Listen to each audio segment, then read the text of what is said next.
NF railway মজদুর union Malda শাখার ৬০তম বার্ষিক সাধারণ সভা হয়ে গেল শুক্রবার। এদিন মালদা শহরের ঝলঝলিয়া এলাকায় অবস্থিত এনএফ রেলওয়ে মজদুর ইউনিয়নের অফিস প্রাঙ্গণে এই সভা অনুষ্ঠিত হয়। উপস্থিত ছিলেন এনএফ রেলওয়ে মজদুর ইউনিয়নের সাধারণ সম্পাদক আশিস বিশ্বাস, সহকারী সাধারণ সম্পাদক সঞ্জয় গোস্বামী, সহ সভাপতি পিকে ধর, সংগঠনের মালদা শাখার সভাপতি দুলাল দে সহ আরও অনেকেই। এদিন উপস্থিত সংগঠন নেতৃত্ব সংগঠনের পতাকা উত্তোলন, আমন্ত্রিত অতিথিদের আপ্যায়নের মাধ্যমে ৬০তম বার্ষিক সাধারণ সভার সূচনা করেন এবং সাংগঠনিক নানান বিষয় নিয়ে দীর্ঘ আলাপ আলোচনায় অংশ নেন। সেই সঙ্গে আগামী দিনে সংগঠনের পথ চলার রূপরেখা তৈরি করেন বলে জানা গেছে। আজকে আমাদের এনএফ রেলওয়ে মজদুর ইউনিয়ন মালদা ব্রাঞ্চের ৬০তম অ্যানুয়াল জেনারেল মিটিং। আজকে আমাদের প্রতি বছর যে বাৎসরিক অধিবেশন হয় তারই আজকে ৬০তম, আমরা ৬০ বছর সাকসেসফুলি আমাদের ব্রাঞ্চ কমপ্লিট করেছি। আজকে এই সভার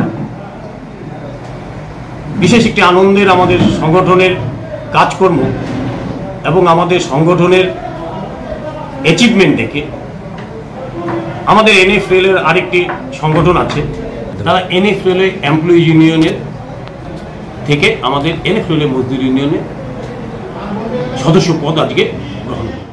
কলকাতা হাইকোর্টের রায়ে চাকরি পেতে চলেছেন মালদার ২০০৯ সালে প্রাইমারির বঞ্চিত চাকরি প্রার্থীরা।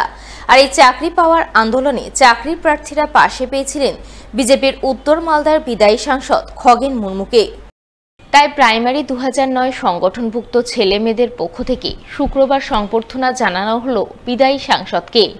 এদিন তারা পুরাতন মালদার শাহাপুর ছাতিয়ান মোড়ে অবস্থিত বিজেপির কার্যালয়ে গিয়ে বিদায়ী সাংসদ খগেন মুর্মু সহ বিজেপি নেতৃত্বকে সংবর্ধনা জানান।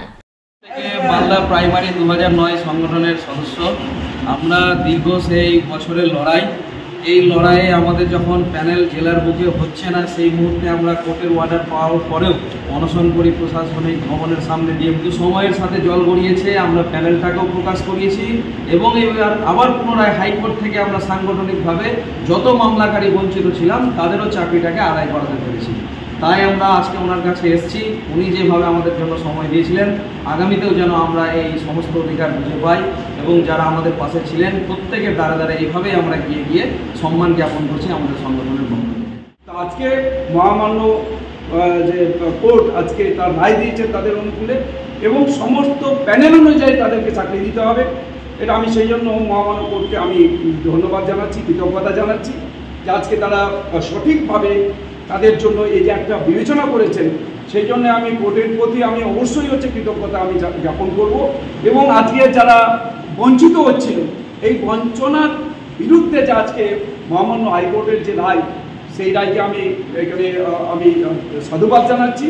এবং যে যারা আমাদের এখানকার শিক্ষিত বেকার যারা ছিলেন, এতদিন ধরে যারা প্যানেলের মধ্যে যারা নাম দেওয়া ছিল, যারা প্যানেলের মধ্যে অন্তর্ভুক্ত ছিলেন, তারা আজকে চাকরি পাবেন, এতে আমারও ভালো লাগছে। আমি তাদের প্রতি প্রথম থেকেই সহানুভূতিশীল যে আজকে এই চাকরিটা পাওয়ার জন্য, এবং তারা পেয়ে গেলে পরে আরও খুশি হব এবং তাদের যে দীর্ঘদিনের যে লড়াইয়ের জীবন সেটা সার্থক হবে।